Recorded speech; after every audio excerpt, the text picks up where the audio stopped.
마태복음 강해를 쭉 하고 있죠. 그래서 지난 시간에는 오늘 본문 바로 전까지 말씀을 보면서 사랑의 이중 계명에 대한 얘기를 했습니다. 오늘은 그 다음 구절이죠. 23장 1절부터 오늘 12절까지 읽었습니다. 마태복음 23장에는 누군가를 꾸짖으시는 예수님의 말씀이 기록되어 있습니다. 예수님은 사랑의 주님이시거든요. 저도 화 잘 안 내요. 화가 진짜 났다는 것은 정말 화가 났을 때거든요. 그래서 예수님은 뭐 사람과 비교하겠습니까? 예수님은 정말 사랑이 그 자체셨는데 예수님이 굉장히 화가 나셨어요. 얼마나 화가 나셨는지 화 있을진저라는 말을 계속 쓰시는 장면이 오늘 본문에 나오거든요. 너무너무 화가 나셨어요. 예수님이 왜 그렇게 화가 나셨을까? 예수님이 싫어하셨던 사람 때문에 그랬습니다. 예수님이 싫어하는 사람들이 있었는데 그분들은 서기관과 바리새인들이에요. 서기관과 바리새인들이라는 얘기를 했을 때 깜짝 놀라야 돼요. 서기관이라고 하면 지금 놀라는 표정 지어주셔서 고마워요. 서기관이라고 하면 말씀을 받아 기록하는 사람이거든요. 그러니까 말씀에 정통한 사람이에요. 만약에 현대 우리 오늘날이라면 말씀을 암송도 잘하고 뭐 말씀에 대해서는 정말 잘 알아요. 신학자라고 할 수 있겠죠. 그리고 바리새인은 말씀대로 사는 사람이에요. 대단한 분들이죠. 말씀대로 사니까 뭐 식물의 11조까지도 드렸던 분들이니까 말씀을 잘 알고 말씀대로 살았던 사람인데 주님이 그렇게 싫어하세요. 막 화가 막 나셨어요. 오늘 이 자리에 예수님이 오셔서 너 강 목사 너 진짜 내가 싫다. 너는 벌 받아야 돼. 아니면 장로님들이나 권사님들이나 안수사님들한테 넌 벌 받아야 돼. 너희들 진짜 싫다. 많이 그렇게 말씀하시면 얼마나 놀라겠어요. 그렇죠? 근데 그렇게 말씀하고 계세요. 예수님께서 왜 그들에게 그렇게 날카로운 비판을 하셨냐 하면 그들이 벌인 자리 싸움 때문에 그랬습니다. 그게 시작이었어요. 자리를 놓고 싸웠어요. 예수님이 싫어하시는 자리 싸움에 대한 도입 부분만 오늘 시간 관계상 다루려고 합니다. 오늘 본문에 보시면 서기관들과 바리새인들이 모세 자리에 앉았다 이렇게 말씀하고 있죠. 모세 자리는 율법의 자리고 말씀의 자리고 판결의 자리예요. 그러니 그 자리에 앉아서 판결을 할 수 있었고 또 뭐라고 얘기도 할 수 있었고 그런 자리예요. 그런 자리에서 앉아 있었어요. 그들이. 그래서 사람들에게 너 말씀대로 왜 못 살아? 너 말씀 이렇게 되잖아. 뭐 이렇게 하면서 그냥 얘기하기 시작했어요. 그리고 율법을 강조했죠. 그래서 오늘 본문 4절에 보면 무거운 짐을 묶고 사람의 어깨에 지우되 자기는 이것을 한 손가락으로도 움직이려 하지 아니하며 그들의 모든 행위를 사람에게 보이고자 했다 써 있습니다. 그들이 말씀에 대해서 얘기한 것 자체가 잘못된 것이 아니에요. 그러나 사람들에게 무거운 짐을 지어주는 거죠. 자신은 그렇게 살지 못하면서, 자신은 그렇게 예배하지 못하면서, 자신은 그렇게 교회에서 겸손하게 섬기지 못하면서 그렇게 하지 않은 사람들에게 손짓하고 손가락질하고 호통치고 얘기하고 그랬어요. 그것을 주님이 보실 때 싫어하셨습니다. 무거운 짐을 묶고 사람에 막 얹혀주어요. 지금도 무거워 죽겠는데 자꾸 얹어주는 거예요. 이렇게 해야 된다, 이렇게 해야 천국 간다, 이렇게 해야지 지옥 가지 않는다, 이렇게 해야 된다고 자꾸 뭘 얹어줘요. 뭐 제자훈련 이거 안 하면 안 된다, 그 다음 이제 단계 이거 안 하면 안 된다, 뭐 직분 이거 안 가지면 안 된다, 자꾸 뭘 얹어줍니다. 신앙이 그렇게 무엇을 해야만 하는 건가요? 아니에요. 신앙은 자유예요. 자유로움을 얻어야 돼요. 그리고 자신은 하지 않아요. 한 손가락도 까딱까딱 거리지 않으면서 자꾸 짐을 어깨에 지어줍니다. 그런데 어쩌다 행동할 때가 있어요. 그런데 그 행위는 5절에 사람에게 보이고자 할 때만 행동을 해요.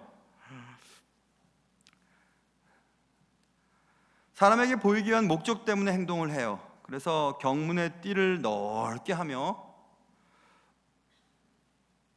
옷수를 길게 하고 잔치의 윗자리와 회당의 높은 자리에 앉아서 시장에서 문안받는 것과 사람에게 랍비라 칭함을 받는 것을 좋아했다. 또 자리에 대한 얘기가 나오죠. 티를 자꾸 내고 싶은 거예요. 제가 84학번인데요. 84학번인데 84년도에 대학을 들어갔어요. 대학을 들어갔는데 뭐 좋은 대학도 아니고 뭐 그냥 그런 대학인데 들어갔는데 내가 대학생인 것을 드러내기 위해서 학교 바지를 여기다 달고 다녔다니까요. 그땐 그랬어요. 학교 바지를 이렇게 달고 다녔다고요. 봤으면 대학 교재 막 들고 다니고 가방에 넣어도 되는데 들고 다니고. 오, 너 대학생이냐? 그래, 대학생이다. 그 대학생이 뭐 대단하나요? 그랬다고요. 은행을 들어갔어요. 그때 제일은행이 정말 제일 좋았잖아요. 제일은행 이렇게 생긴 제일은행 표지 여기다 딱 달고 다녔어요. 딱 달고 다녔어요. 나 제일은행 다닌다? 제일은행이 뭔데요? 제가 퇴사한 다음에 얼마 있다가 망했는데요. 제가 ROTC 때는요, ROTC 단복을 입으면 멋있었어요. 하얀색 딱 이렇게 접어가지고요, 딱 각 잡고 딱 이렇게 다니면 멋있다고요. 베레 못 쓰고. 근데 또 제가 ROTC 때 찍은 사진을 보니까 항상 이렇게 찍었더라고요. 옆으로. 왜 옆으로 찍었는지 아세요? 학군단 마크가 있고 그 위에 계급이 있어요. 거기에 중대장. 제가 ROTC 제 학교 인하대학교 ROTC도 제가 반장이었어요. 중대장 반장이었다고요. 여러분은 뭐 하나도 안 놀라시는데 반장이었다고. 제가 대학교 때 ROTC 반장, 중대장. 여기에 노란색으로 까만 바탕에 노란색으로 중대장 이렇게 써 있어요. 그래서 그거 티내려고 항상 이렇게 옆으로 찍었어요. 이렇게 찍으면 안 보이잖아. 이렇게 찍어도 안 보이고 항상 이렇게 옆으로 찍었어요. 지금도 ROTC 때 사진 보면 항상 이렇게 찍혀 있어요. 중대장. 티내는 거죠, 그렇죠? 그 뭐가 중요해요? 근데 지금 티내고 있다고요. 하나님의 말씀을 넓게 하고 긴 옷을 입고 나 이런 사람이다 이렇게.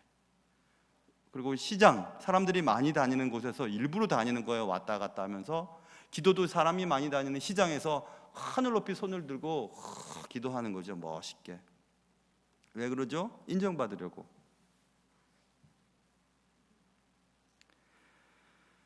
그래서 주님이 싫어했습니다. 주님이.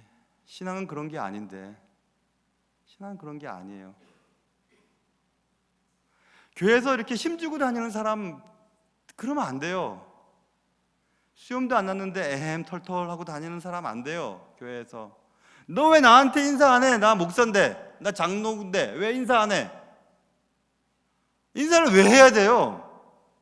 왜 해야 되는 거죠? 아직도 저희 집 사람이 나의 아내라는 거 모르는 분들이 대단히 많습니다. 엊그저께 또 어디서 우리 집사람이라 해도 깜짝 놀랐어요. 그래서 그랬어요? 저도 목소리만 나갔으면 좋겠어요. 우리 교회도 조용히 다니게, 얼굴 모르게. 암과 삶의 불일치에 대한 얘기는 제가 여러 번 했잖아요. 암과 삶 다 똑같은데 이응하고 시운만 달라요. 모음 하나 틀리는데 엄청난 차이가 있어요. 아는 것과 사는 것은 다릅니다. 주의 말씀을 많이 아는데 그렇게 살지 못하는 사람은 차라리 모르는 만 못해요. 경문을 넓게 하고 멋진 옷을 입고 다니면서 사람들 앞에 저 사람 랍비네, 저 바리새인이네, 서기관이네 하고 인사받는 게 뭐가 그렇게 중요해요? 하나님의 말씀대로 사는 게 중요하지. 하나님 그런 사람들 싫어하세요. 사람들의 평가를 의식하고 사람들에게 인정받으려고 하는 거 싫어합니다. 언제나 그냥 진실하게 살아가는 것만 좋아하세요. 하나님 그런 분이세요. 윗자리와 높은 자리와 문안받는 것과 칭찬받는 것을 좋아했다고 써있죠.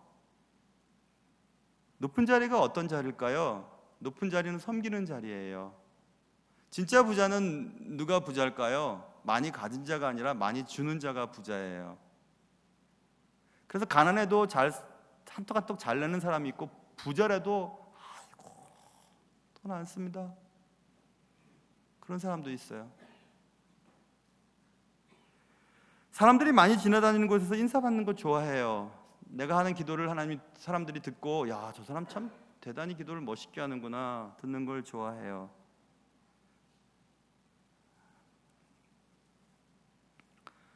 어떤 모임이든지 자리는 한정되어 있고 그 자리에 앉으려고 하는 사람들이 많을 때 자리 싸움이 일어나죠.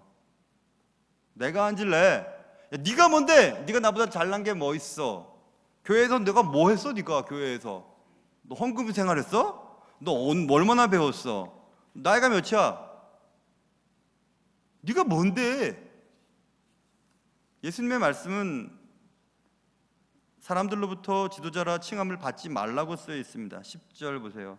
또한 지도자라 칭함을 받지 말라. 너희의 지도자는 한 분이시니 곧 그리스도시니라. 무슨 말씀입니까? 예수님만 높여주면 되는 거예요. 교회에서는 예수님만.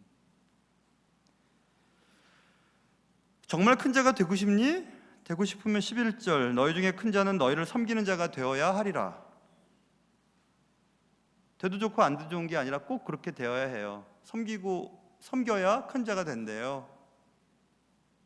하나님 나라 가면 우리도 알지 못하는 교회에서도 우리도 잘 알지 못하는 사람들이 크고 높은 곳에 앉아서 권세를 부릴 날들이 있겠죠. 자기를 높이는 자는 낮아지고 자기를 낮추는 자는 높아질 것이라고 12절에서 말씀하고 있죠. 누구든지 자기를 높이는 자는 낮아지고 누구든지 자기를 낮추는 자는 높아지리라 이렇게 말씀했습니다. 그러니까 우리가 잘 생각해 봐야 합니다. 어떤 모임이든지 각각의 자리가 있어요. 그 자리는 역할일 수도 있고 책임일 수도 있죠. 어떤 자리는 잘 보이는 자리예요. 그래서 인사를 받기가 쉬워요. 그리고 인정받기도 쉽습니다. 모두들 그 자리를 탐내요. 그런데 교회는 그래서는 안 돼요. 교회는 그래서는 안 돼요. 집중받고 싶고 인사받고 싶고 인정받고 싶어서 그 자리를 탐내죠. 자리는 한정되어 있고 그 자리에 많은 사람들이 앉으려고 하니 싸움이 일어나고, 예수님은 그런 성향을 가진 서기관과 바리새인들을 싫어하셨습니다. 혹시 이런 모습이 나의 모습이 아닐지 생각해 봐야 합니다. 말만 하고 행하지 않는 사람, 남에게는 무거운 짐을 지워주나 자신은 손가락 하나도 까딱하지 않는 사람, 사람에게 보이고자 하는 사람, 윗자리와 높은 자리에 연연해 하는 사람, 문안받는 것과 칭찬받는 것을 좋아하는 사람.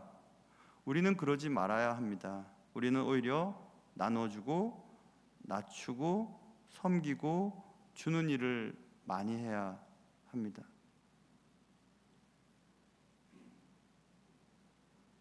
결국 싸움은 자리 싸움에서 나오는 거예요. 누가 주도권을 잡느냐, 교회에서도 누가 발언권을 얻느냐, 누구의 뜻대로 교회가 움직여지느냐, 아니에요. 교회는 주의 뜻대로 움직이면 돼요. 주님이 원하시는 방향으로 가면 돼요. 모두가 주님 앞에 철저하게 겸손하게 엎드려져서 주의 뜻이 무엇인지 기도해보면 하나로 만나요. 만나게 되어 있어요. 그런데 기도하지 않고 하나님의 뜻을 모르는 사람들이 자리에 높아지려고 하면 아무리 하려고 해도 안 돼요. 각자 다 낮아져야 돼요. 각자 다 하나님의 뜻을 찾아야 돼요. 그러면 하나님 안에서 다 만나게 되어 있거든요. 그래야 교회가 편안하고 하나님의 뜻이 교회를 통해서 이루어질 수 있어요. 교회는 크나 작으나 다 하나님이 사랑하는 모임이기 때문에 그렇습니다. 사랑하는 성도 여러분, 그리고 오늘 새 가족 여러분, 내 자리가 어딜지 찾지 마세요. 내가 다른 곳에서는 그런 자리에 있었는데 우리 교회 와서는 날 아무도 알아주지 않는데 왜 이러지? 그게 정상입니다. 정상인 거예요. 교회 내에서 자기 자리 찾으려고 애쓰지 마세요. 우리 자리는 없어요. 주님만 높아지면 됩니다. 사랑하는 새가족 여러분, 정말 오늘 오신 분들 너무너무 감사해요. 제가 존경스럽습니다. 마음속으로는 빨리 끝났으면 하는 마음이 있는 줄도 제가 알아요. 그러나 싸움이 자리에서부터 출발된다는 것을 기억하고 언제나 높은 자리, 인사받는 자리, 집중받는 자리, 그 자리에는 예수님을 올려드리고, 나는 아무도 몰라도 됩니다. 아무도 인정해주지 않아도 좋아요. 아무도 알아주지 않아도 좋아요. 교회에 내 자리가 없어도 괜찮아요. 괜찮아요. 주님만이 높아지면 되니까요. 오늘 이 말씀을 기억하면서 주님의 기쁨이 되는 삶을 여러분과 제가 살아드릴 수 있기를 주님의 이름으로 축원합니다.